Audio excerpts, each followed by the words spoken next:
Hello friends, வாங்க இன்றைக்கி நம்ம குயிக்காக ஒரு டீ கடை பிரெட் ஆம்லெட் எப்படி செய்கிறதுன்னு பார்த்துடலாம். தோசை தவா ஹீட் பண்ணிவிட்டு 3 எக் எடுத்திருக்கேன் ஒரு ஆம்லெட் போடுறதுக்கு.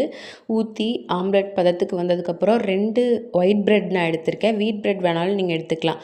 அது மேலே க்ரீன் சட்னியை ஸ்ப்ரெட் பண்ணிவிட்டு கொஞ்சம் ஆயில் விட்டு வேக விட்டுட்டு ஒன் சைடாக திருப்பி போட்டு 4 பீசஸாக நீங்கள் கட் பண்ணி இது கூட சைட் டிஷ்ஷாக கெச்சப் அந்த மாதிரி ஏதாவது நீங்கள் வச்சு கொடுக்கலாம்.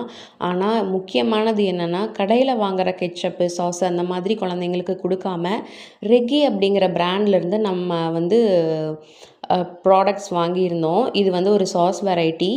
மலை இலந்த பழம் இருக்கு இல்லையா, அதோட எக்ஸ்ட்ராக்டை வச்சு இவங்க இந்தியன் ஸ்பைசஸ் எல்லாம் மிக்ஸ் பண்ணி செஞ்சுருக்காங்க இந்த சாஸு. இவங்கக்கிட்ட 5 டிஃப்ரெண்ட் வேரியன்ட்ஸில் இந்த சாஸ் அவைலபிளாக இருக்குது.